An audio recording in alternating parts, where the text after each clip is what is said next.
서비스라고 읽어야 되나요? 이게 예. 뭐 어차피 회사 또 이렇게 시간 내시 나오신 거니까 예. 그 부분이 어떤 건지 설명을 좀 부탁드릴게요. 그 바스라는 프로젝트고 백엔드 에즈 서비스라는 거고요. 그 보통 제가 모바일 책을 썼고 그다음에 모바일 앱 개발들을 주로 많이 했는데 보통 스탠드얼론으로 되게 돌아가는 그 앱들이 많이 출시가 되고 있었어요. 예를 들어서 앵그리버드라든지 이런 것들이 되게 많았었는데 그 게임들이 실제로 수익이 그렇게 엄청나게 많이 발생되지는 않은 앵그리버드를 제외한 나머지 앱들이요. 그래서 그런 앱들이 되게 많고 그 다음에 실제로 온라인 콘텐츠를 볼 수 있는 그런 앱들도 굉장히 많은데요. 요새 추세는 보통 모바일 앱 쪽에 돈을 좀 벌고 싶은 인앱 퍼체스를 보통 많이 넣는 추세거든요. 그러려면 서버에 대한 데이터 정보라든지 아이템 정보 이런 것들을 다 관리하려면 서버가 필요합니다.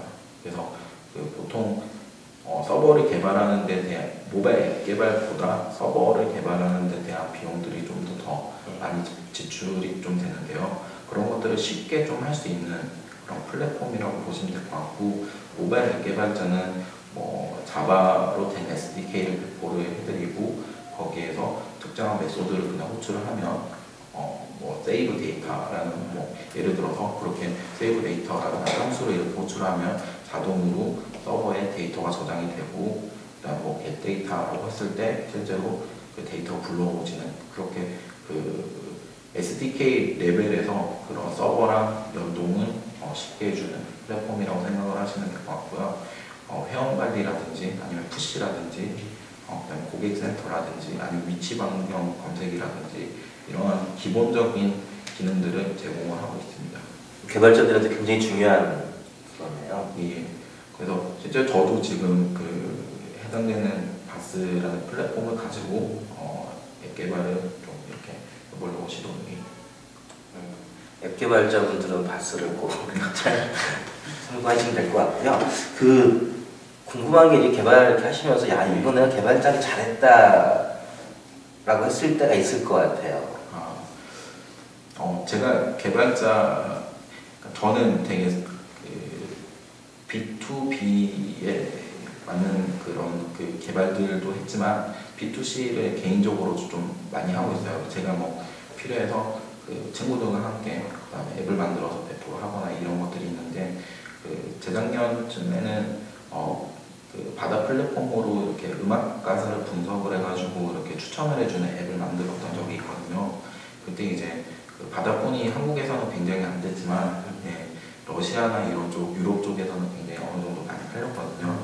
그때 이제 외국 사람들의 피드백들이 굉장히 좀 좋았어요.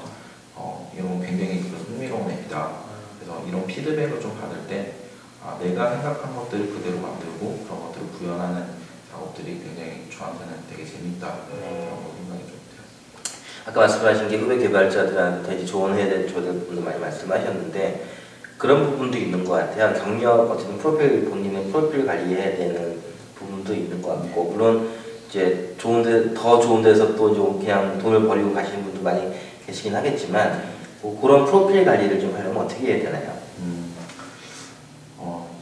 되게 며칠 전에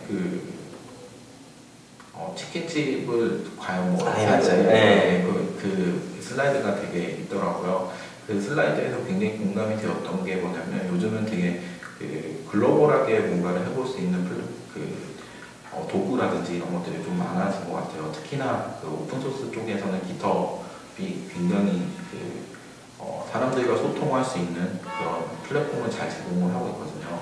그래서 저는 바스라는 플랫폼 안에서 쓰고 있는 특정한 오픈소스 스택이 있는데, 그 스택에 실제로 컨트리뷰션을 하고 있고, 그 다음에 컨트리뷰션 하면서 실제 만든 사람들과 생각들을 좀 공유를 하고 있거든요. 그 사람들이 뭐 루신 컴퓨터라든지 아니면 카산드라의 클라이언트 중에서 가장 유명한 빅터라는 클라이언트를 만드는 사람이라든지, 그래서 다양한 실제로 보지는 않았지만 그 사람들이랑 얘기를 하면서 제가 더 많은 생각과 더 많은 기회들을 좀 얻을 수 있는 것 같아요. 그래서 그런 도전들이 되게 처음에는 굉장히 어렵습니다. 왜냐면 저도 굉장히 어렵게 시작을 했거든요. 근데 처음만 잘 어느 정도 그 점핑이 되면 그 다음부터는 용기를 가지고 도전할 수 있는 게 있거든요. 그래서 후배들한테는 굉장히 일단 질러라. 예, 그래서 그냥 뭐 지름질 놓듯이 그냥 일단 콩 골리시고 뭐 그냥 그 되게 이상한 영어라도 그냥 일단 질러라 라고 하면 적당한 피드백이 올 거고 그 피드백에 맞춰서 응대를 하면 좋은 결과들이 있다라고 얘기를 해줍니다. 그 글로벌에 대한 부분들 많이 말씀하시는데 그 말씀하신 대로 영어에 대한 것들이 가장 뭐 이렇게 고민을 하는 부분이었는데 그 상관이 없이 그냥 먼저 해보면 된다 말씀하시는 거죠? 저도 영어를 되게 못해요. 그래서 그 영문 이메일을 작성을 할 때도 되게 뭐 구글링을 통해 가지고 적당한 표현들을 찾고 혹은 아니면 제가 쓰고 싶은 영어들을 구글 번역기에 대고 혹은 아니면 그 번역을 이렇게 좀 그 수정해주는 사이트들도 많거든요. 그래서 그런 것들을 좀 통해서 저 스스로도 되게 부족한데 극복해 나가려고 노력 중인 상태거든요. 그러니까 사실 뭐 그렇게 영어가 엄청 대단한 사람들이 뭐 이렇게 하지는 않기 때문에 일단은 질러보면 그리고 개발자는 코드로 얘기를 하기 때문에 도전을 일단 해보시는 게 가장 중요하다고 좀 앞으로 이렇게 비전, 개인 비전이 있다면 어떤 게 있으세요? 일단은 지금 하고 있는 프로젝트를 잘 성공을 좀 시키고 싶고요. 그 다음에 거기에 맞춰서 제가 가진 개인의 비전들을 하나 둘씩 이렇게 좀 쌓아나가려고 하고 있습니다. 그와는 별개로 저는 다양한 분들을 좀 통해서 도움을 좀 많이 받은 것 같아요. 예를 들면 저의 멘토로 좀 하고 계신 분들이 몇 분 계시거든요. 장성진님이라든지 아니면 손영수님이라든지 그 두 분들을 통해서 제가 영향력들을 굉장히 많이 받았듯이 저 또한 다른 사람들에게 되게 제가 가진 조그마한 경험도 계속 공유를 하면서 같이 성장하고 싶은 그런 커리어를 가지고 있습니다.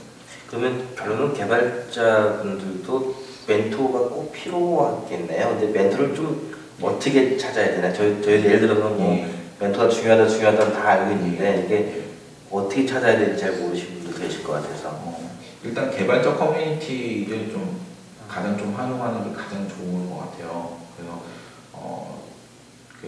저도 그분들을 만났던 것들은 국가 뭐 이렇게 인재 육성 이런 프로그램이었는데 그것들도 있고 그다음에 다른 분들과의 교류들을 잘 이렇게 하기 위해서는 일단은 온라인도 되게 중요하지만 오프라인으로 일단 나와서 얼굴들을 좀 보고 그다음에 교감을 하면 거기에 맞는 롤모델이나 그다음에 아는 만큼 보인다고 하잖아요. 보이는 분들도 굉장히 많아질 거고 그로 인해서 얻는 기회들이라든지 이런 것들도 굉장히 좀 많아질 겁니다. 이 개발자도 뭐 좋은 개발자, 나쁜 개발자 뭐 이렇게 얘기하기는 그렇긴 하겠지만 어쨌든 좋은 개발자는 어떤 걸까요? 좋은 개발자는 되게 사람마다 좀 정의들이 좀 되게 다를 것 같아요. 예를 들어서 켄트백은 나는 훌륭한 프로그래머는 아니다. 나는 좋은 습관을 가진 좋은 개발자다. 라고 이렇게 훌륭한 습관을 가진 좋은 개발자다라고 이렇게 얘기를 한 적도 있고요. 근데 저는 이제 사람마다 좀 생각들이 좀 다르겠지만 저는 제 삶과 그다음에 주변의 삶을 기술로 좀 변화를 시키는 것들이 좋은 개발자라고 생각이 들어요. 그래서 저는 제가 살아가면서 어떤 특정한 문제에 부딪혔을 때 기술로 어떻게 해결을 할 수 있을까라고 고민들을 좀 많이 하고요. 되게 좀 제가 좀 게으르기 때문에 약간 자동화하는 뭐라든지 이런 것들도 제가 직접 개발을 해가지고 사용을 합니다. 요즘 가장 큰 문제가 이렇게 개발자의 중간층은 좀 늘어나고 있는데 밑에가 거의 없어서 뭐 그런 말씀 많이 하시더라고요. 또 그리고 어떤 분은 쓰리라는 말씀 하시는 분도 계시고 어떤 분은 어쨌든 편안하게 좋은 사무실에서 일하는데 희망을 갖고 긍지를 갖고 일을 해라라고 말씀하시는 분도 계신 것 같아요. 직접 어쨌든 개발 현장에서 개발자로서 일을 하고 계신데 그 후배들께 물어봤을 때 뭐 새로 어떻게 말씀을 좀 많이 하세요? 이게 좀 되게 많은 개발자 분들도 되게 많은 분들이 계시기 때문에 각각의 처한 현실이나 이런 것들을 모두 다 대변을 할 수는 없다라고 생각을 하고요. 저는 다만 제 주위의 친구들은 보통 이제 뭐 대학교를 수능 성적을 봐가지고 커트라인 됐더니 공대로 가가지고 어쩌고저쩌고 하다 보니까 개발자가 됐어요 라는 한 유의 사람들이 있고요. 그 다음에 아니면 되게 힘들게 살다가 고등학교까지 힘들게 살다가 취업을 좀 돈도 잘 앱도 있고 뭐 모바일 시장 괜찮다라고 하니까 학원을 좀 통해서 이렇게 된 분들도 좀 있으시거든요. 그러니까 어찌됐든 뭐뭐 출신을 좀 떠나서 과연 내가 왜 개발자가 되고 싶은지에 대한 자기의 생각들이 좀 명확하면 사실 좀 돈이 모자라도 자기가 하고 싶은 것들을 하면 가장 좀 행복할 것 같거든요. 그래서 저는 좀 그렇게 좀 생각을 하는 편입니다. 물론 이제 제가 아직 미혼이고 예. 그렇다 보니까 정말 마지막 질문으로 꼭 한번 뭐 개발자들이 읽었으면 하는 책, 그게 뭐 어떤 책은 상관이 없을 것 같아요. 뭐 그 책 소개를 좀 해주시고 뭐 이유 설명해 주시고 하시면 될 것 같아요. 저는 개발자들이 읽었으면 하는 책 중에 하나가 프로그래밍 심리학이라는 책이 있어요. 되게 고전이거든요. 옛날에 저희가 태어나기도 전부터 하던 책이기도 하고 그 책을 읽으면 되게 나랑 코드랑 동일화하는 것들에 대한 생각들을 좀 다시 이렇게 생각을 좀 하게 되고요.